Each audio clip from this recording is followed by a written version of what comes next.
Gente, mais um dia no ar, né? Sim. E eu sou um privilegiado, eu falo que eu só tenho grandes amigos, né? E hoje tem um grande amigo meu aqui de longas histórias e longas datas, né, Jamal? Grandes caminhadas. Grandes né? caminhadas Grandes juntos, né? Eu caminhadas. considero esse profissional que está do meu lado aqui um profissional de ponta. Obrigado. E eu não vou te apresentar, você que vai se apresentar e eu já vou deixar a primeira pergunta no ar. Sim. A primeira pergunta, por que arte na sua vida? Onde que começou isso? Primeiro eu quero que você se apresente, eu quero que você fale a sua formação, eu quero que você dê o nome seu todo. Sim. Meu nome real, eu brinco sempre que é meu apelido, né? É Júlio César Amaro. Mas todos me conhecem como Jamaro, que é a união do J de Júlio com Amaro. Isso é uma história longa de uma cartomante que fez aquela numeróloga, né? Que fez aquela parada coisa toda. Aí ela né? falou, olha, como o Júlio César Amaro, você não vai se dar bem na vida, não. Aí eu falei, então tá, então muda. Vamos mudar o nome agora. Vamos mudar o nome. Aí ela mudou, fez aquelas continhas malucas dela e ela mudou para Jamaro. E deu certo, né? Deus deu certo. Foi a primeira exposição que eu estava fazendo, individual, ainda bem novo na questão. E tudo. Essa questão de como entrar na arte é uma coisa bem assim... Fala a sua formação primeiro. Ah, tá, a minha formação, né? Então, eu sou formado pela Escola Guinhar, tá? Em licenciatura plena em artes visuais, tá? Com bacharelado, essas coisas todas em arte, né? Mas é porque, se eu for falar todas as formações, eu comecei como química industrial, então eu me formei em química industrial, por exemplo, né? E essa coisa foi desenrolando, porque química não tinha nada a ver comigo, né? E aí eu fiz design de interiores e comecei a enveredar por esse caminho, né? Em termos de formação. Aí eu fiz desenho de arquitetura e caí nas artes. Caí de paraquedas mesmo, assim, total. E aí eu fui enveredando por esse caminho, né? Mas eu já gostava dessa história, até meio estranho, essa coisa parece um chavão, né? Mas desde os 9 anos eu pintava... É isso que eu quero que você volte aí, começar com essa história. Dessa história. Eu tinha o quê? 9, 10 anos, então, naquela época a gente pintava aqueles muros de jardim de infância, tá? Pato Donald, Mickey, Minnie... E eu já ganhava uma graninha fazendo essa história, né? Tá? Nunca pensei que eu faria alguma coisa nesse sentido. Mas era mesmo só para ganhar uma graninha ali, tomar meu refrigerante, essas coisas. E aí fui desenvolvendo, tá? Parava, às vezes não mexia, na escola, né? No fundamental, fazia algumas coisinhas. E o meu primeiro trabalho mesmo foi uma escultura que eu fiz num tronco de árvore, sem condição nenhuma, sem técnica nenhuma. Foi um entalhe, não foi uma escultura, foi um entalhe que eu fiz de alto relevo. Eu doei isso para um amigo, chegou lá em casa, achou que estava legal, aí eu doei isso, aí eu já tinha uns 15 anos. E aí foi caminhando. Aí comecei a produzir mesmo em casa, aí começava a fazer, porque aí eu já estava vendo outras coisas, pela idade que vai, né? Você vai conhecendo coisas, e aí eu comecei a desenvolver. Então quer dizer que a sua família não botava em tecido? Não tinha, minha família não tem nada a ver com a arte. A questão também, que o que foi muito interessante, é que a minha mãe, como ela era empregada doméstica, ela trabalhava na casa do Carlos Pertoldi, né, um grande marchand em Belo Horizonte, né? E eu saía, ele morava no Carlos Prates, eu estudava no Padre-Eustáquio. Então ele morava muito longe, então daí eu passava na casa dele para filar a boia lá. Eu gostava do cachorro dele, Dute da Tábua dos Incas, que chamava. Aí eu ficava brincando, né, com o cachorro, almoçava, e ele tem assim, uma coleção assim, fantástica, né, de arte. A coleção dele, porra, então eu ficava ali vislumbrado com essa coisa. Você tomou contato muito que eu tomei contato. Então, aí eu ficava olhando assim, da fresta da porta, Yara Tupinambá, Benjamin, esses sujeitos todos lá. Só aquelas feras da última geração. Uns pobrinhos da artes em Belo Horizonte. Eu ficava vendo aquilo assim, eu achava interessante, mesmo pelo modo, pelo convívio que eles tinham ali, as conversas assim, eu ficava olhando aquilo assim, falando, oh, que legal, né? Mas instintivamente eu não ligava, falava, tal, né? Longe pra mim isso aí, isso aí, né? E aí aí que eu fui enveredando mesmo, de gostar, eu adoro atividades, né? Aí eu fui tomando gosto por isso, ok? Aí comecei a fazer essas coisas. Aí antes de virar design de interiores, eu fui vitrinista, tá? Aí eu comecei como vitrinista. Vitrinista dá uma base muito boa. Boa, né? Muito boa.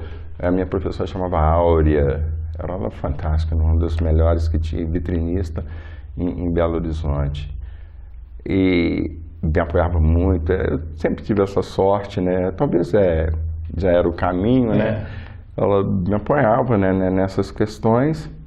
Eu me tornei um grande vitrinista, eu não tenho modéstia de falar dessas coisas assim, mas me tornei um grande vitrinista em Belo Horizonte. Tinha muito trabalho naquela época. Nossa Senhora! Foi a época que eu mais ganhei dinheiro, para ser verdadeiro. Eu acompanhei esse trabalho que eu tive uma companheira que, além de escultora, ela era vitrinista, sabe? E a Sibeli, ela falava disso. Era fantástico. Aí eu comecei a trabalhar como vitrinista no eixo Rio-São Paulo. Então, você sai de Belo Horizonte para fazer uma vitrine em São Paulo, que era o grande polo de moda, né, no Brasil até hoje. Trabalhar no Rio de Janeiro, tá? Aí já fui convidado para fazer vitrine em Recife, por exemplo. Você sair daqui para fazer uma vitrine, né? Era um acontecimento. Não, era um acontecimento, né? Pô, cara, eu saí daqui para fazer uma vitrine lá em Recife, cara, com tudo pago, ainda volta com dinheiro. Era muito, muito, muito doido. Era muito mágico doido, isso. É mágico, né? Era doido, era mágico essa história. Eu conheço bem essa história. Sim. E aí foi passando e realmente eu consegui uma certa projeção como vitrinista. Só que aí também eu fiquei caro. Né? E um amigo meu, que inclusive é padrinho da minha filha, ele também tinha ele trabalhava com uma rede de lojas, né? Ele virou e falou, cara, o jeito é você arrumar outra coisa para fazer, porque aqui você vai trabalhar só em M. Então, aí eu fiquei sendo aquele vitrinista que trabalhava no Natal, na Páscoa, Dia das Mães, Dia dos Pais, só em ocasiões especiais que os caras queriam uma vitrine mais elaborada. Então, aí o grana ficou meio, né, e tal. E aí ele me falou isso comigo, aí que eu fiz design de interiores. Aí fiz design de interiores, também me dei muito bem, sabe? Fiz estágio com Claudinha Sigor e tem uma outra também, que eram umas papas assim do designer em Belo Horizonte, né? Então, a minha sorte é que eu conheci pessoas assim fantásticas, né? Começando no meio das artes com um Carlos Pertold, né? Que eu ficava vendo aquela coisa toda. Depois a Áurea, na questão que também era uma papa da vitrine. Depois, eu não estou lembrado do nome da outra decoradora, Claudinha. Então, quando você tem como base os caras que são feras de peso dentro da coisa, a coisa fica muito mais fácil, né? E aí comecei a pintar essas coisas todas.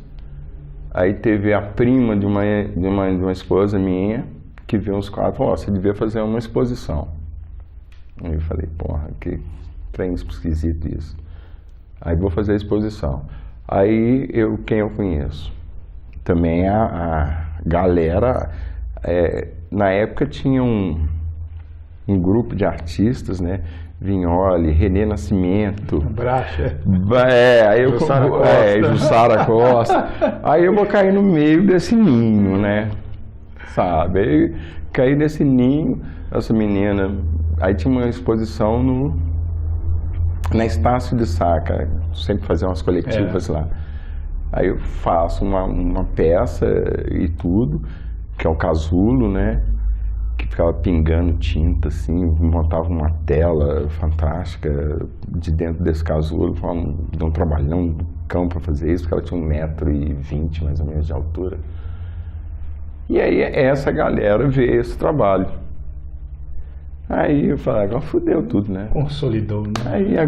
Aí conheci Manuel Hagen. Manuel não pode falar, né? Manuel é cria nossa. Não pode. Aí comecei a conhecer essa galera. Então, quando eu caio no meio disso, né? Aí eu fico extasiado. Aí eu falo, porra, agora eu tenho que correr atrás dessa minha onda. Fiquei 1 ano sem fazer nada, só trabalhando com arte, só mexendo e produzindo essas coisas todas, e as pessoas me auxiliando. Aí fiz umas exposições individuais e as coletivas. Eu adoro coletiva, mais do que individual. Já fui em algumas delas, né? Você sabe disso, sim. Né? Tá. Aí ganhei um prêmio pela Estácio, tem umas outras coisas nesse sentido aí que eu não... Porque eu acho que o prêmio não é muito legal, não. Eu acho mais legal você ser lembrado para ganhar esse prêmio. Exatamente. Tá?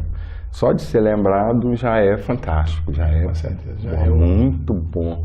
Então o prêmio é uma consequência final. Consequência disso, tá? Porque aí demonstra que você está fazendo um bom trabalho.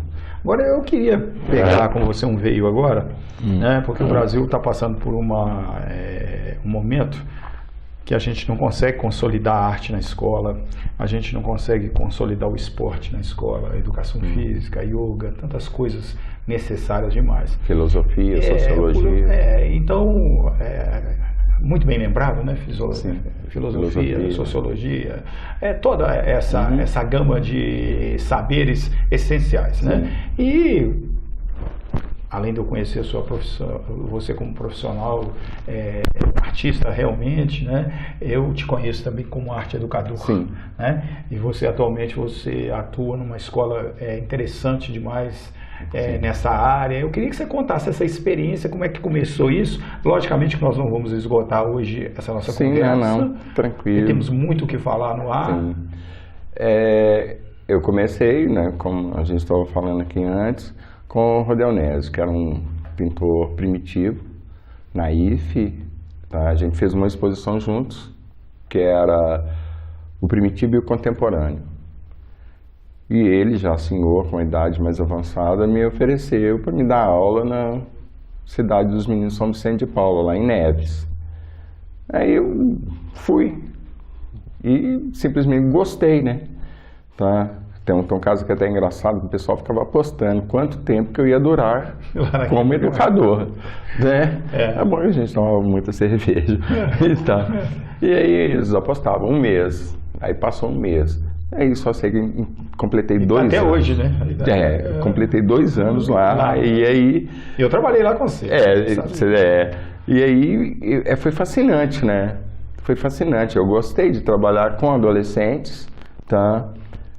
Com a arte, o que é? E lá ainda era bem pesado, porque eu trabalhava com ferro, né? Escultura em ferro. Eu lembro disso. E eu tinha uns meninos de 12 anos, fraquinhos, que manejavam, assim, uma solda de vareta, uma lixadeira pesada, e eles faziam coisas, assim, fantásticas, né? Trabalhei também a cerâmica com eles, e era muito bom. E daí começou...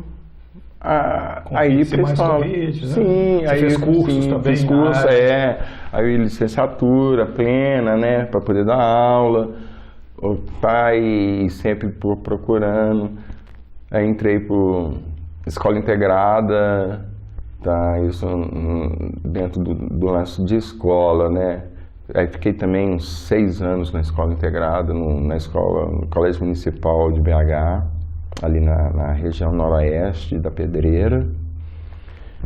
Lá foi meu colégio. Fiquei lá desde o primeiro ano primário. Que bom saber. Na época que o colégio municipal, todos os nossos colegas conseguiam formar engenharia, medicina. Sim. Eu sou desses áudios, tempos. Foi um colégio muito conceituado. Eu sou né? Guilherme Azevedo lá. Sim. Aí dali eu dei aula... Eu saí do municipal e fui dar aula no Instituto de Educação. Aí fiquei 3 anos no Instituto de Educação, fiz concurso público, passei no concurso público e aí eu migrei há 2 anos atrás para a Escola Estadual Pedro II. Tá? Que é um marco, né? Sim, é muito diferente, né? Porque é uma escola que é excelência no Brasil, né? E ela é piloto. É uma escola piloto para todas as escolas estaduais em Minas Gerais, sabe? Ela é uma escola piloto. Então, todas as escolas deveriam ser como ela. É uma escola de projeto, né? É uma escola de projeto que é muito legal. Mas isso não acontece, né? Mas aí são questões políticas e essas coisas todas. E por ser uma escola de excelência, é lógico que a promoção, inclusive da arte dentro da escola, ela fica muito mais fácil, tá? Porque há um reconhecimento disso. E você sente que isso é necessário na formação do aluno? É necessário porque através da arte a gente consegue promover a autonomia desse adolescente. Tá? Não que nas outras escolas, lá no municipal, isso não acontecia. Tá? É a mesma coisa, eu enquanto professor de arte, tá? Na minha visão. A ideia era mesmo, não de tornar esses adolescentes artistas, não, mas ter o conhecimento, criar através da arte dentro de uma escola a autonomia desse sujeito, tanto a crítica desse sujeito em relação ao mundo que ele faz parte ali. Como então, cidadão mesmo, como cidadão, engajado, no processo social. Sim, a questão de identificar determinadas coisas, então passa pela arte, necessariamente. Sem dúvida, né? Sem dúvida. Se a gente fosse só no Guernica do... Sim, aí já... Precisava de ir mais não, né? Que... A gente vai ficar aqui até o final do ano... Conversando, né? Sobre Guernica. Sobre Guernica. Sobre Guernica. Então, dos movimentos, né? Então, você sabe também que cada movimento tem um movimento político, tem um movimento histórico, tem um movimento econômico, as mudanças de comportamento, né? Social, afetivo, tudo passa pela questão da arte, né? Que desde nas cavernas, nas artes pictóricas, tal, já vem contando a história do mundo, né? Então a primeira forma de escrita no mundo foi através da arte, foi através do desenho. Então foi a primeira, porque aí a gente sabe que nas eras glaciais, olha, os caras caçavam o bisão, porque se não fosse o desenho, ninguém ia saber disso. Quem iria saber que os caras fabricavam armas, da invenção da roda, da lança, da faca, da cerâmica, né, que foi inventado na pré-história. Exatamente. E documentado, né? Sim. E aí eles documentaram. Existem, não tem a veracidade disso, a cerâmica. O cara pegou um negócio de barro, fez, só que ele jogou na fogueira. No outro dia, ele foi lá, a fogueira estava apagada, ele bateu, estava duro. Então já começou o primeiro sintoma, primeira questão da cerâmica. Começou a sacar aquela... Sim. Bom, então ele começou a fazer utensílios, né? A questão armas também. Ele pegou uma ponta de pedra e ficou lá e falou, pô, isso tem machuca, né? Mata. E aí tá ali. Mas foi uma construção, né? O desenho, colocando lá as guerras, as festas, tudo foi através do desenho. Quando você pega uma escola, e a gente não está aqui para criticar, mas para alertar, né? Quando você pega uma escola de primeiro grau, primeira linha de Belo Horizonte, muitas vezes de ordens religiosas e muitas vezes até de iniciativa privada, e você se encontra com a grade curricular e você não vê o trabalho da arte e educação sendo feito nessa escola. Qual que é o seu sentimento, sabendo de tudo que você sabe e das implicações negativas de não se ter isso nessas escolas? Eu definiria como medo. Medo. Porque quando você cerceia qualquer maneira de pensar do sujeito, né? Você vira e fala, hoje nem é sujeito mais, né? Hoje é ator, né? Hoje é ator. Você pega esse sujeito e quando você o ensina a pensar, você corre riscos, tá? Porque ele vai começar a pensar. Se ele começa a pensar, ele começa a te questionar. Começa a pesquisar. Opa, peraí, cara. Você está falando comigo que isso é assim... Eu não sei não, vou dar uma pesquisada. Atualmente ele entra lá no Google, bate lá, vamos ver que parada é essa. Aí aparece assim, trocentas coisas para ele ver. Aí ele vai lá no dito dono do saber e pergunta, olha, do lado de lá os caras não é bem assim não. Então eu defino como medo. Medo e medo. Nós vamos voltar no ar depois para falar disso, sim, tá? Porque eu já quero deixar pré-marcado com você. A gente daqui a pouco está chegando no final desse encontro de hoje, mas eu queria que você falasse de uma experiência sua que, na minha opinião, ela é fantástica. Né? Ela deveria ser cantada a quatro ventos, 7 chaves, sim, liberando, né? Abrindo as janelas e portas para se falar disso. Hoje a gente tem um problema do estresse, o problema da somatização das doenças, né? E cada vez mais a gente encontra o ser humano numa encruzilhada, né? Até a gente encontrar com esse ser humano pedinte na rua, debaixo da ponte, mendigando, né? Esse trabalho que você faz atualmente, fale um pouquinho dele, nós vamos fechar com esse trabalho. Esse trabalho é um trabalho de cunho social, né? Onde a gente trabalha na rua, que é o consultório de rua. Tá? Consultório de rua, que maravilha. Consultório de rua, que começou na Bahia com Antônio Neri e foi se difundindo no país todo. E hoje é um trabalho da prefeitura? Hoje a prefeitura encampou isso. Em Belo Horizonte a gente tem 4 equipes.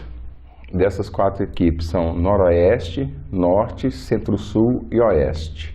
Eu faço parte da Regional Oeste. Tá. Oeste é católica ali? Dali, da Silva Lobo até o final do Vista Alegre, Barreiro, essa coisa toda. Tá?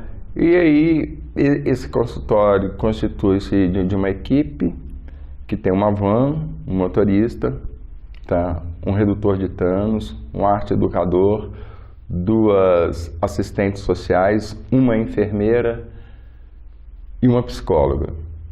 E a gente trabalha em campo. Você faz parte dessa equipe como arte educador. Eu gostei muito desse redutor de danos. De danos. Fala dele só um pouquinho. Sim. A gente, o que é um redutor de danos? A gente não tem por finalidade dar o caminho a esse sujeito que está em cena de uso abusivo de álcool e outras drogas, que vulgarmente todos chamam de cracolândia, a gente chama de cena de uso abusivo. Essa redução de danos é o seguinte: quando a gente oferece a esse sujeito que está na rua, tá, totalmente abandonado, sabe, discriminado, excluído, tá, em cena de uso, a gente leva o quê? Acolhimento a essa pessoa. Então eu me assento, minha equipe, todos os outros, né, das outras equipes, a gente se assenta e conversa com esse sujeito. Então aí a gente dá voz a ele, no que é um acolhimento. Aí ele relata a vivência dele ou não, e nisso ele se sente humano novamente. E a redução de danos vem, porque quando eu passo com um usuário 5 horas, ou 3 horas que seja, durante esse período ele não está usando nenhum álcool, nenhum crack, nem nada. Então isso é uma redução de danos, porque geralmente esse processo de uso é de 24 horas. Ininterruptas.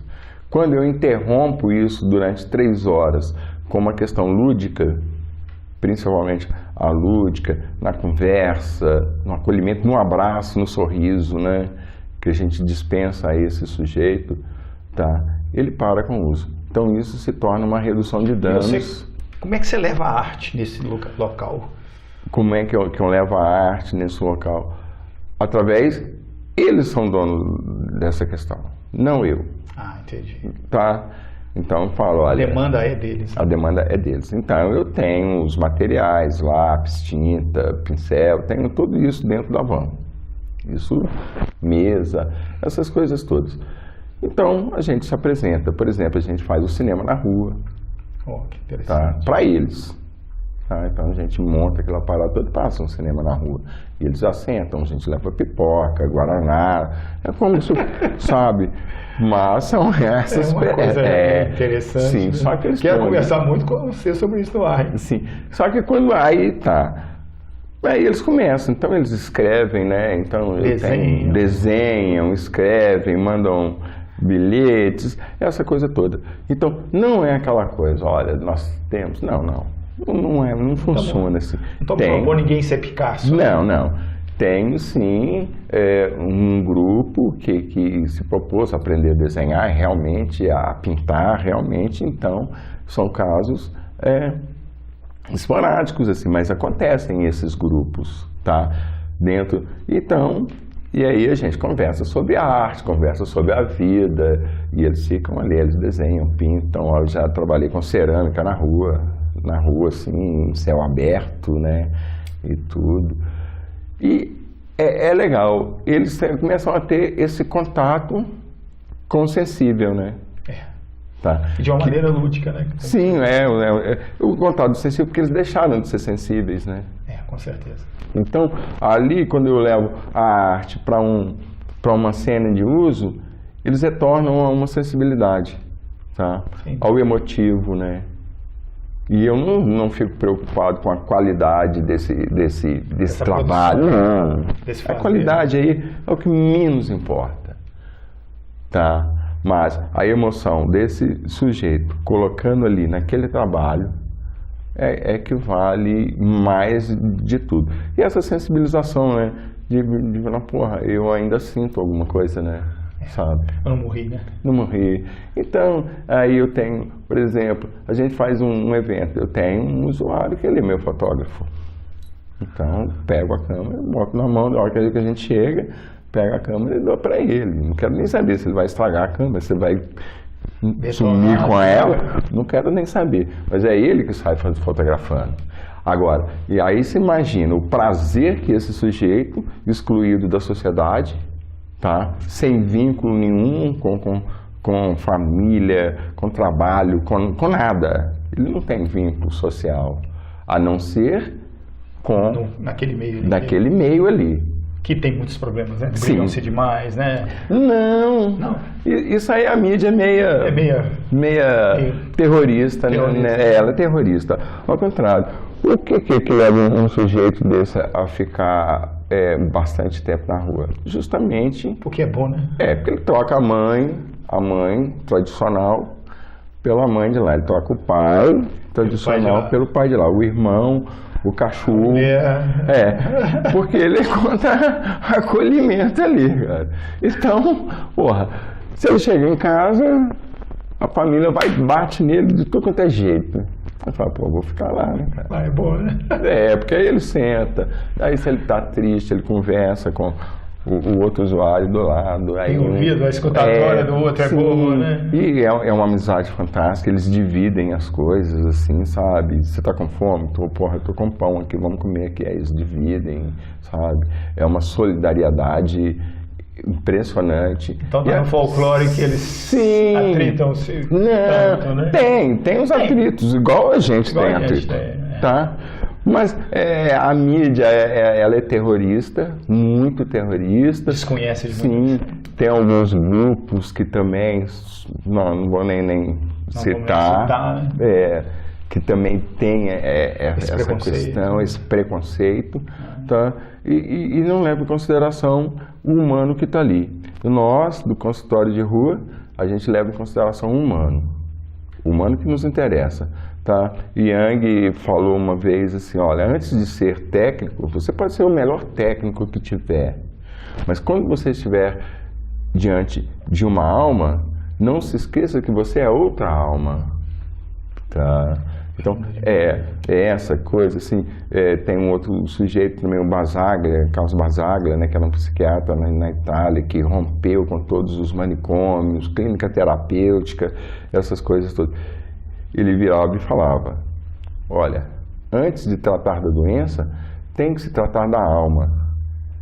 Né? Ele já estava falando da questão da somatização, essas histórias todas. Então, isso é que é bacana, isso é que é mais, que é bonito no nosso trabalho. Tá? Esse olhar diferente. Esse olhar diferente. E essa ação também, né? Porque no caso seus específicos... Jamaro, eu queria que você deixasse uma mensagem para o público. Eu queria dizer que o Jamaro é uma pessoa que fala fácil, que conhece muito, né? Eu acredito que agora está começando a chegar a hora da gente planejar melhor a nossa cidade, planejar os nossos ambientes, e eu considero você uma fera para estar sempre orientando a nossa sociedade disso. Eu queria que você deixasse o seu telefone de contato, a sua mídia na internet, o e-mail. O meu telefone eu não sei, tá? Então tem que olhar, tem que olhar. O e-mail é Júlio Amaro, Jamaro César, tira o Júlio, é jamarocesar@gmail.com. E o telefone 98 31 98 01 00 792. Tá, isso aí. Nós vamos colocar no a nossa entrevista. Queria te agradecer demais, queria te deixar um abraço, né? Nós temos tantos amigos em comum, né? Bom te receber, né? Todo dia andando ali, indo na dentista, tem foto com você no meio da rua, precisa te entrevistar, né? Muito sem bom. Interromper, meu pai falava um negócio assim, que é meio sarcástico, né? Ele virava e falava assim, eu prefiro ser um alcoólatra, que ele era alcoólatra, um alcoólatra conhecido, do que ser um alcoólatra anônimo. Aí eu falei, porra, cara, você tá de sacanagem comigo, né? Ele virou pra mim, não, assim, ele falou, não, cara, você já imaginou, eu estou num bar, aí eu bebo todas, aí eu caio na rua de bêbado. Se eu for um alcoólatra anônimo, eu vou ficar ali. Agora, se eu sou um alcoólatra conhecido, cara, pra porra, eu sou vou aproveitar a casa, sabe? Então é mais ou menos. Com todo o respeito que os nossos alcoólatras merecem, né? Não, são só sarcasmos. Mas esse sarcasmo, o bom humor. O bom humor, essa coisa. Então eu queria agradecer os nossos parceiros, o Marcelo, que está nos gravando, o Fabiano. Obrigado, hein, Marcelo, já está ali rindo ali. As pessoas que estão no nosso canal diretamente com a gente, e um beijo no coração de todos. Um beijo para vocês, obrigado.